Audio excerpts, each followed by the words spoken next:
अब आप ये कहोगे राक्षस का हिरण्यकश्यप कैसे पैदा हुआ? याद करो, इंद्र चुरा करके ले गया और देवर्षि नारद ने आश्रम में कथा श्रवण करा, इसलिए भगवान का भक्त पैदा हुआ। कयादु को लेकर के एक पुत्र ने जन्म दिया जिसका नाम रखा प्रहलाद। 3 भाई और हैं। धीरे धीरे प्रहलाद बड़े हुए। प्रहलाद ने देखा हमारे पिताजी भगवान है, लेकिन बचपन से भी नहीं सोचा हमने कथा कुछ और सुनी है, ये तो कह रहे हैं पिताजी भगवान है। धीरे धीरे समय प्रहलाद बड़े हुए तो प्रहलाद को हिरण्यकश्यप ने एक विद्यालय में गुरुकुल में पढ़ने भेज दिया। और गुरुकुल कोई साधारण सा नहीं था। गुरु शुक्राचार्य के बेटा है संडामर्क, आश्रम में पढ़ने भेज दिया। गुरु शुक्राचार्य के आश्रम में पढ़ने के लिए, जिनके पुत्र का नाम है संडामर्क। और कह दिया इस मेरे बेटे को यह सिखा देना कि तुम्हारा पिता ही भगवान है। संडामर्क ने उसका दाखिला कर लिया। अब प्रहलाद बेचारे पढ़ रहे हैं। धीरे धीरे कुछ समय बीता। आपने देखा है माँ बाप एक दिन अपने बच्चे को बुलाते हैं, बोले बेटा तुमने क्या पढ़ा, क्या सीखा, क्या सीखा? अभी हिरण्यकश्यप विद्यालय में गया, प्रहलाद को बुलाया, बेटा प्रहलाद इधर आओ। प्रहलाद आ गए। अब तक आपने क्या पढ़ा? बोले पिताजी सबसे अच्छी बात बता दो जो पढ़ा मैंने। बोले सबसे अच्छी? बोले सबसे अच्छी बताओ। सबसे अच्छी बताऊं? बोले बताओ। अरे श्री राम जय जय राम, श्री राम जय राम, श्री राम जय। क्या श्री राम लगा रखा है? क्या तुझे मालूम नहीं तेरा पिता ही भगवान है? बोले पिताजी तुम भगवान हो ही नहीं सकते, तुम भगवान नहीं हो सकते। क्यों? अरे तुझे मालूम नहीं तेरा पिता भगवान है, तेरे पिता से बड़ा कोई भगवान नहीं है। बोले पिताजी आप भगवान है? बोले बिल्कुल मैं भगवान हूं। संडामर्क को बुलाया, इधर आओ।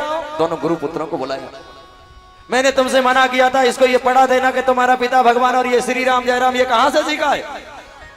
सज्जनों दोनों गुरु पुत्र सर पर हाथ रख के बैठ गए। इसको हमने कुछ सिखाया नहीं, पता नहीं कहां से सीख के आता है, क्योंकि घर में सब कुछ सीख गया।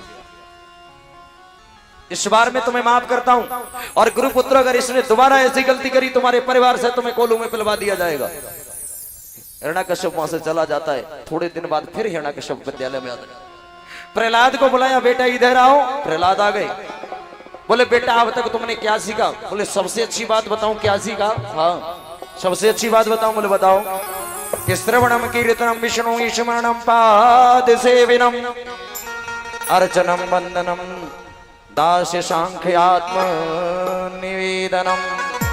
देखिए 9 प्रकार की भक्ति रामचरितमानस में और 9 ही प्रकार की भक्ति भागवत जी में। श्रवणम कीर्तनम विष्णु स्मरणम पाद सेवनम। आहा, श्रवण करना, स्मरण करना, गुरु की चरण कमलों की अभिमान त्याग करके सेवा करना, भगवान के मंत्रों का विश्वास पूर्वक जाप करना, सारे संसार को राममय देखना, सपने में दूसरे के दोष नहीं देखना। 9 प्रकार की भक्ति का भागवत में वर्णन किया। 9 प्रकार की भक्ति बता दी। संडामर्क को बुलाया तो उन्हें फिर गलती कर दी। बोले राजन हमने तुम्हारे पुत्र को कुछ नहीं सिखाया। प्रहलाद कहने लगे ये क्या सिखाएंगे, मैं पहले से जानता हूं मेरा पिता भगवान नहीं हो सकता। हाथ को पकड़ लिया, घसीटते हुए लाए, ला करके कयादु से कहा कयादु अपने पुत्र को समझाओ, ये हमारे दुश्मन का नाम लेता है जिसने हमारे भाई का वध किया, हमें भगवान नहीं कहता। सो कयादु ने अपने बेटा प्रहलाद को समझाया। बोले माँ न तुम भगवान हो सकती ना हमारा पिता भगवान हो सकता। क्यों? भगवान अगर तुम हो और मेरे पिता भगवान है तो ये बता रही मेरी माँ, जब बच्चा गर्भ में आता है तो उसका सुंदर से शरीर का निर्माण कौन करता है? पिता तो बाहर रहता है, गर्भ में निर्माण कौन करता है? प्रहलाद कह रहे रजबीरी को मिलकर के 5 दिन में एक बुलबुला बनता है। प्रहलाद बता रहे भागवत का प्रसंग है सज्जनों। रजबीरी को मिलकर के 5 दिन में एक बुलबुला पैदा होता है। 1 मास में मांसपिंड बनता है, 2 मास में भुजा पैर बनते हैं, 3रे मास में उदर बनता है और 4थे मास में सिर के बाल आते हैं, 5वें मास में हड्डी बनती है और 6ठे मास में त्वचा मास का निर्माण हो जाता है, लिसाई हो जाती है, प्लास्टर हो जाता है। और 7वें मास में कि पूर्ण गर्भ 7वें मासा और 8 में पाक सहित चले श्वासा। श्री राम जय राम जय जय राम, श्री राम जय राम जय जय राम। पूर्ण गर्भ 7वें मासा 8 में पाक सहित चले श्वासा। श्री राम जय राम जय जय राम, श्री राम जय राम जय जय राम। नौमे मास चेत जब होई सत जनमन की सुधि तब होई। श्री राम जय राम जय जय राम, श्री राम जय राम जय जय राम। कहने लगे कि पूर्ण गर्भ 7 में मासा और 8 में बाक यानी बाणी चल सहित चले श्वासा। 8वें महीना में श्वास और बाणी चलने लग जाती है।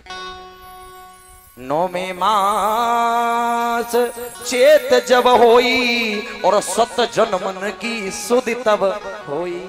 7 जन्म की याद आती, फिर कहता है हे प्रभु मुझे जेल से बाहर करो, मैं तुम्हारा भजन करूंगा। बोले मेरी मैया ये बता, इतना बड़ा कार्य गर्भ के अंदर कौन करता है? अगर मेरा पिता भगवान है तो मेरा पिता भगवान नहीं हो सकता। कहने लगे बेटा भूल जा तू भगवान को, तेरा पिता भगवान है। बोले मेरा पिता भगवान नहीं है। बोले नहीं है, बोले नहीं है। विष को पिला दिया, विष भी पीने को तैयार हो गए। बोले सुन मैया विष तो मैं तेरा जरूर पीऊंगा, पर सुन मैं तेरे अपने पिता को भगवान नहीं कह सकता। खोलो इसको खोलो। मैं अपने पिता को भगवान नहीं कह सकता। क्यों? अरे राम समाई गौ मेरी, सब तालियां बजा करके बोलेंगे। नारायण की कथा सुनी अभी? बेटे का नाम नारायण था, उद्धार हो गया। बजाओ और भाव से गाओ। अरे राम या जवान देकर कीर्तन गाओ तो बुराई करे वो भूल जाओगे, और शासन से बहुएं लड़े वो भूल जाएगी। और पति पे हुक्म चलाए तो जरूर छोड़ दे।